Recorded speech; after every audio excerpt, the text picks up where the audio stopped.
we're going to talk about specifically what happens when you're just looking at two people and how you might work with two people. So same type of ground rules when you're looking at teams as when you're looking at a comparison report with two people.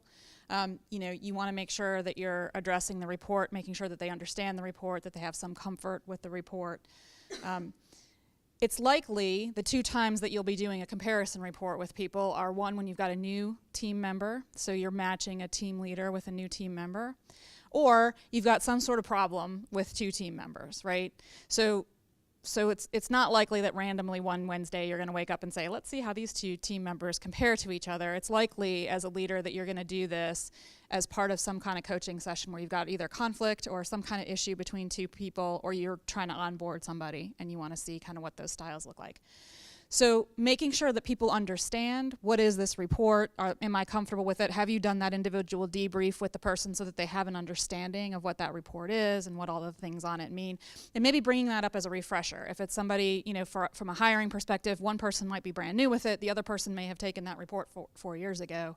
So bring that back up, make sure that people understand it, right? Or if people are having some sort of issue with each other, they could have taken the assessment at very different times and not be up on it, right? So you want to maybe do a review of what each thing is.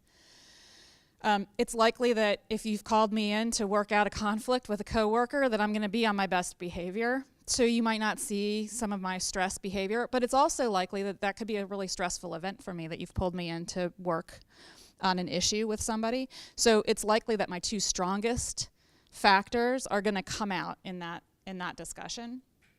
And you'll want to look at the reports and see kind of how are you going to be able to give equal attention to people. So if I've got a really take charge person and a really kind of group oriented person, a more cooperative person, how are you going to make sure, how are you as the facilitator of that discussion going to be intentional about making sure that both of those people get heard and have kind of equal time in the discussion?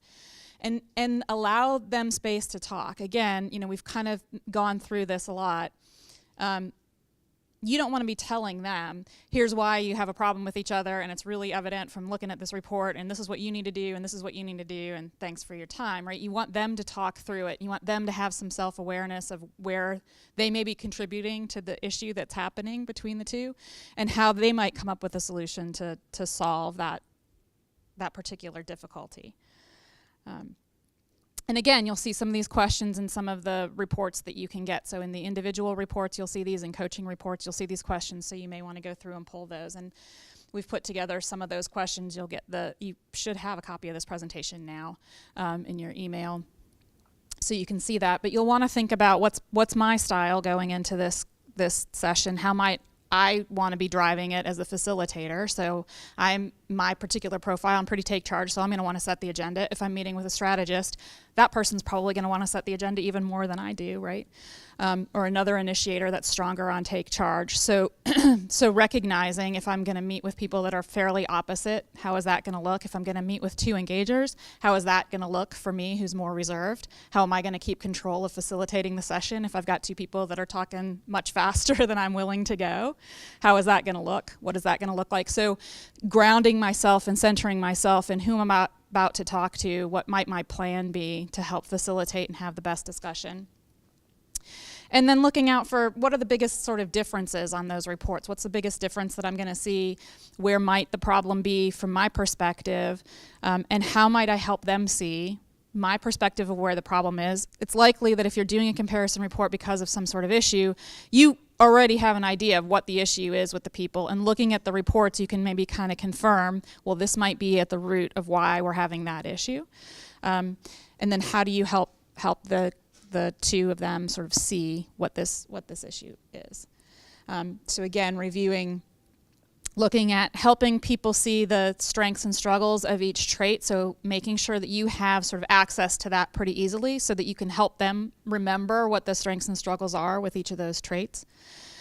So that as you're having that discussion, you can help them bring out, this is why this is a great strong strength to have, although it's really very different from how I would approach things. So I'm just going to bring up this comparison report and we can look at this. So just what's your initial impression about where might some problems between these two people be?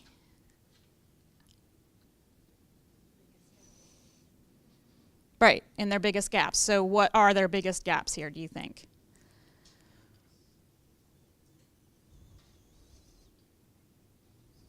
Spontaneous and planned. Yeah, so where might that manifest as a difficulty for team members working together? Well, Graham would need to have a clear picture of how things are progressing or going into a meeting. If we're just talking about going into a meeting, he would need to have a clear agenda and to know what to expect of it and how much time it's going to take out of his day to plan that. And Alexander would need to provide Graham with that information to satisfy Graham. And Alexander would need to be able to respond quickly to whatever Graham's plan is. If that changes, if Graham has other intentions, Alexander will be should be fine to plan with the spontaneous. Shouldn't he be flexible to adjust to Graham? It seems like Graham would be. Maybe, but he's probably also, Alexander's over here, right? So he's going to be more take charge, and he's going to want to run that agenda. Oh, right. Right? And so he's probably going to come in with his own idea. Now, he's probably not going to write down an agenda. But he doesn't know. At this point, they've shared the report and they know what each other needs. And so you are facilitating them. You're facilitating a conversation with them. So these two guys that look like this are being brought into the room. You're facilitating a discussion because they've said there's some issue. We don't even know why we're having an issue, but we are having difficulty working together.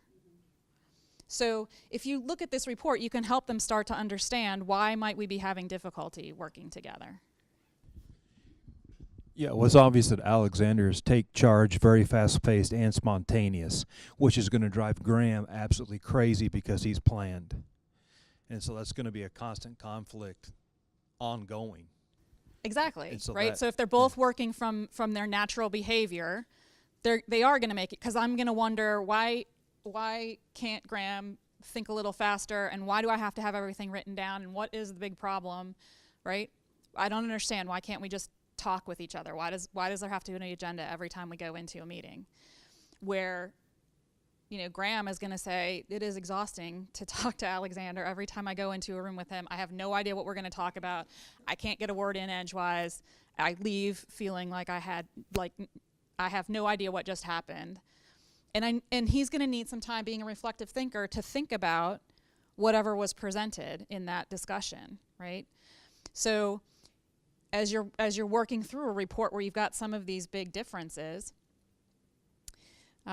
you can talk about how might they now. So the good news here is that they do have some similarity on their trusting factor, right? So they can probably handle each other's questions pretty well. But the other styles that they're approaching each other with, so those are sort of things to look at, are those biggest differences, and then ask some questions. How do you feel when Alex schedules a meeting with you that has no agenda? How does that make you feel, right? What do you think about this new plan? How much time have you had to think about, how you might work together? So as you're looking at those things, think about asking those questions. How do you feel when there's no agenda? How do you feel when you don't get a chance to contribute to the plan? Right? Those are the types of questions, and you can anticipate that when you're facilitating, that Graham might not speak up unless he's prompted, unless you give him some space, because he's gonna want to keep the peace in the meeting. He's gonna want to agree with you, the facilitator, and with Alex, because that's where his natural behavior is, right? And like I said, if this is stressful, particularly to be having this discussion, those natural behaviors, especially the ones that are strongest, are going to be the ones that are going to be the most present, right? Because we will revert to our strongest behaviors when we're under stress. So if I'm having a performance review meeting with my boss and he's brought me into the room to say, you're not working very well with Bridget, Nikki, and we've got to talk about this, that's likely I'm going to be stressed out about that. And Bridget, being a reflective thinker, will probably be stressed out about that. And so our take charge and cooperative probably look a little like this for Bridget and I, right? But Leon would want to make sure that we had sort of equal airtime and that we gave Bridget some time to think through what those plans are, and I'll be able to come up with a whole bunch of ideas about how we cocan make things better, which will completely overrun and overwhelm her, and she will kind of look at me like, tomorrow I'll talk to you about what you just said to me, right? So as a facilitator, kind of looking at where are places that you're gonna match and get along with each other and work together well, and how can we use those things, those areas where you're close to each other, to build some trust, and then how do we flex some of those areas that are a little bit stronger in our natural behavior to make sure that each other's needs are getting met? Can we flex a little bit? The higher the score on the left and the lower the score on the right, the harder it is to flex close to the middle. So, you may have to, in some instances, ask one to flex because it's going to be easier for that one to flex, and then on another factor, ask the other to flex because it's going to be easier for them to flex. So those are kind of just a couple of things that you can start to look at as you're looking through a comparison report, when you're trying to facilitate a comparison report. And I would say, ask a lot of questions, hold a lot of space for them to figure out, because they'll come up with really creative ideas, likely. Or maybe ideas that have worked for them in the past, as to how to fix this. But one thing that I think is super powerful about the natural behavior and about having reports like this and all of the information that we have is it gives us a common language to talk about these things with each other. So like I said, you may go into a meeting not knowing why you're having such a struggle working with this person.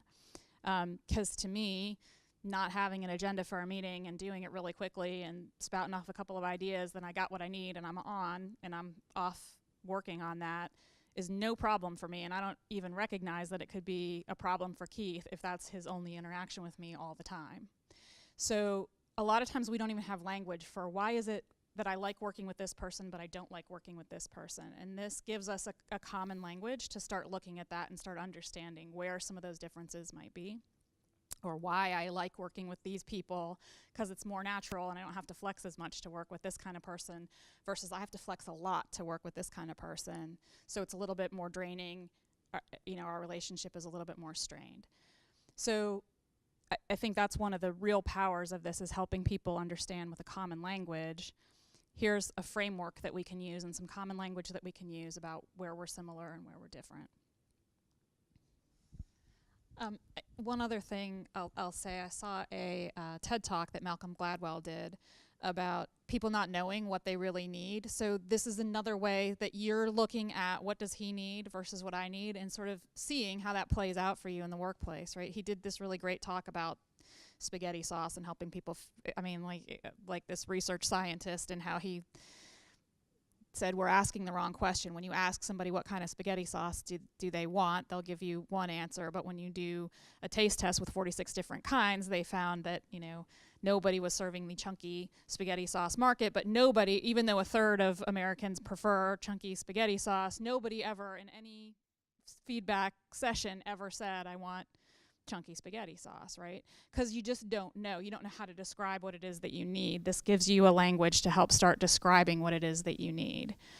Most Americans will say that we like bold, robust coffee. Most of us like watered down, sugar-filled coffee, but no one's going to say, I would prefer watery sugar coffee, because it doesn't sound good, but that's what we drink, right? So a lot of times what we say we want isn't actually what we want. Having a common language like this and being able to help people understand what these factors and sub-factors are helps you get closer to what it is that you want. Like you said, Josh said that he'd like for you to be more planned. If he actually saw what more planned looked like, if he worked with Keith for a week and saw what planned looked like, he would likely come back and say, thank God you're not so planned, Caitlin. That's not really what I want, right? I've gotten a taste of that. That's not the spaghetti sauce I want, right?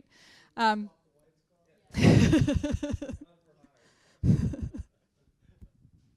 to your point, the humor of that, if you have a chance to have that conversation, which you probably will be to say, I can't bend and flow with you. if I'm planned. The beauty of my being as spontaneous as I am is that all these things, I get to them when, and I don't get upset that you change courses as much as you do. I'm there with you, and I'm still that support, and I'm ebbing and flowing with all of your needs and what you want, and you're lucky. You should be darn lucky I don't stick to my schedule and have to do that.